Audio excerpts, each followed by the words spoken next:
Assalamualaikum warahmatullahi wabarakatuh. Halo teman-teman akuntansi, kembali lagi di YouTube channel Himasi dengan konten e-learning. Perkenalkan, nama saya Yelda, akuntansi 19.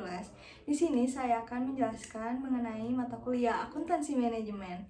Yuk langsung aja, let's learn with Himasi. Untuk soal pertama yaitu ada Basu Company memproduksi dua jenis kereta luncur, yaitu ada kereta salju dan aeroslot. Proyeksi laporan laba rugi tahun depan yang disegmentasikan oleh lini produk sebagai berikut. Nah, yang pertama ada penjual, ada kereta salju, aeroslot, dan total. Di sininya untuk penjualan di kereta salju ada 3 juta. Untuk total biaya variabelnya ada 1 juta.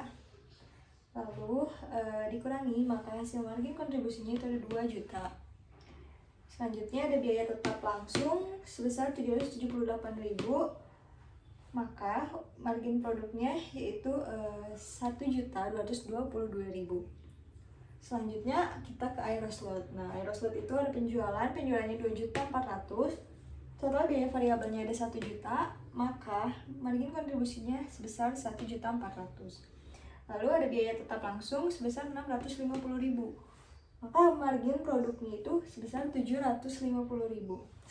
Nah, untuk totalnya penjualannya itu sebesar 5.400.000. 5.400.000 ini dari mana? Dari 3 juta ditambah 2.400.000. Terus ada total biaya variabel. Total biaya variabel ini sebesar 2 juta. 2 juta itu dari mana? Dari 1 juta ditambah 1 juta. Maka hasilnya 2 juta. Lalu ada margin kontribusi. Nah, margin kontribusi ini sebesar 3.400.000 dari 5.400.000 dikurang 2 juta. Lalu ada biaya tetap langsung.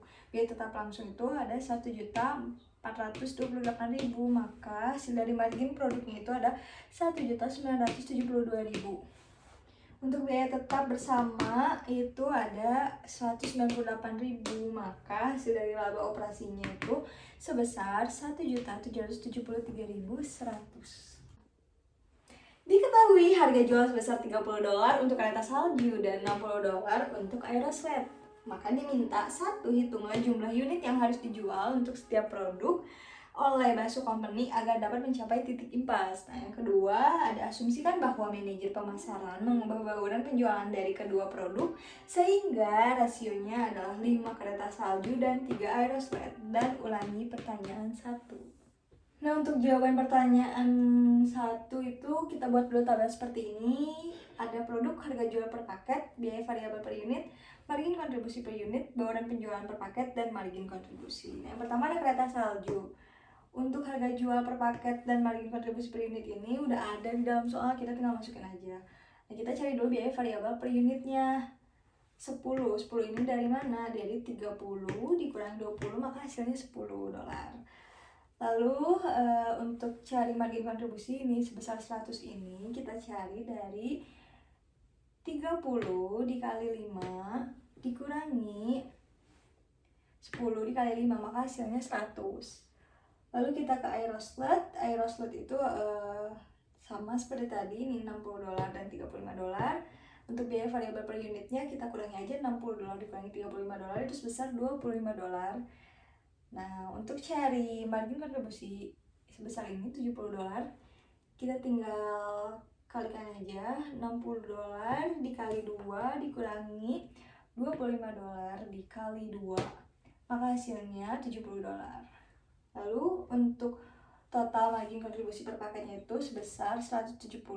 Itu ditambahin 100 ditambah 70. Nah, selanjutnya kita cari titik impas paket. Rumusnya itu biaya tetap dibagi margin kontribusi per paket. Nah, untuk biaya tetap sendiri itu udah ada dalam soal, kita tinggal masukin aja sebesar $1.626.000 dibagi $170. Maka hasilnya $9.565. Lalu kita lanjut ke titik impas kereta salju sebesar 9.565 dikali bauran penjualan yaitu 5, maka hasilnya 47.825 paket. Lalu titik impas aeroslot sama seperti kereta salju, 9.565 dikali bauran penjualan itu sebesar 2, maka hasilnya 19.180 paket. Maka jumlah unit yang terjual untuk mencapai titik impas untuk kereta salju sebesar 47.825 paket, dan untuk Aeroslot itu sebesar 19.180 paket. Nah, selanjutnya untuk jawaban pertanyaan nomor 2. Tetap sama seperti tadi, kita buat tabel seperti ini.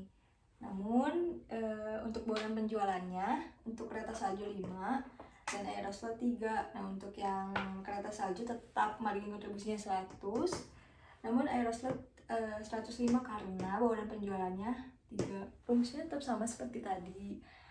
Lanjut ke titik impas paket, tetap sama, rumusnya biaya tetap dibagi margin kontribusi per paket.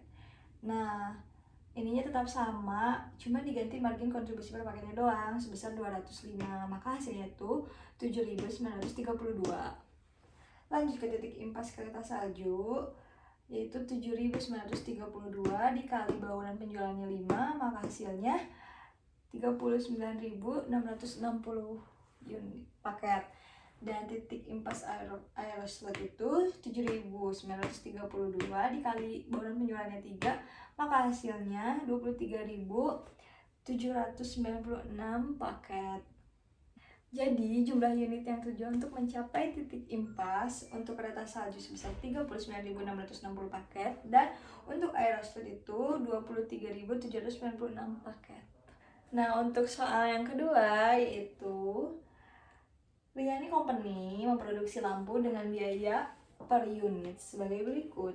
Bahan baku langsungnya sebesar $2, tenaga kerja langsungnya 1, overhead variabelnya 3, overhead tetapnya itu 2, maka totalnya itu sebesar $8.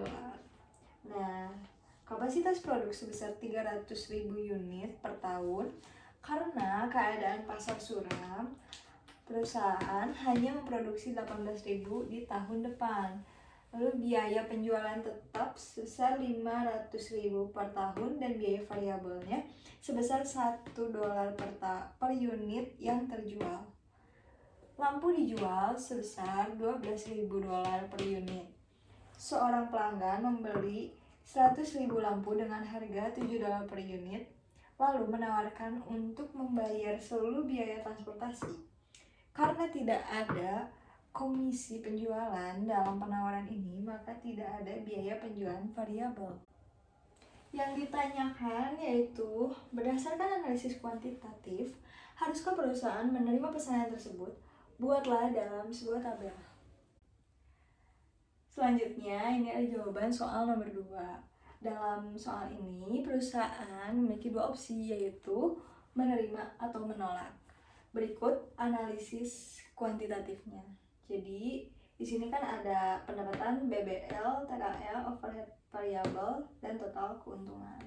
Untuk mencari pendapatan, yaitu pesanan pelanggan dikali harga per unit, yaitu pesanan pelanggannya 100.000 dikali $7, maka hasilnya $700.000. Kita simpan di sini.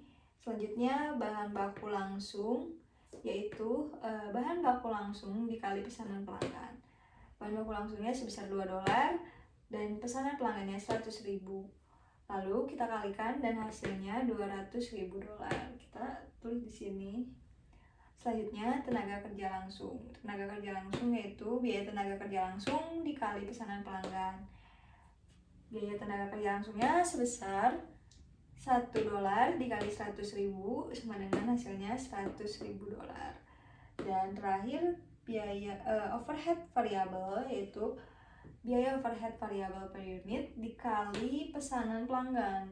Nah, biaya overhead variabel per unitnya itu sebesar $3 dan pesanan pelanggannya 100.000, kita kalikan jadi hasilnya $300.000.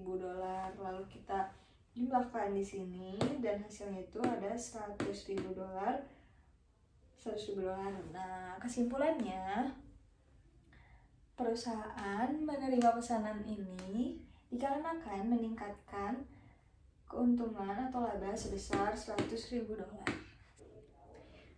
Sekian pembahasan dari mata kuliah Akuntansi Manajemen. Mohon maaf bila ada kesalahan. Jangan lupa like, comment, subscribe, dan juga jangan lupa share ke teman-teman kalian. Assalamualaikum warahmatullahi wabarakatuh. Bye-bye.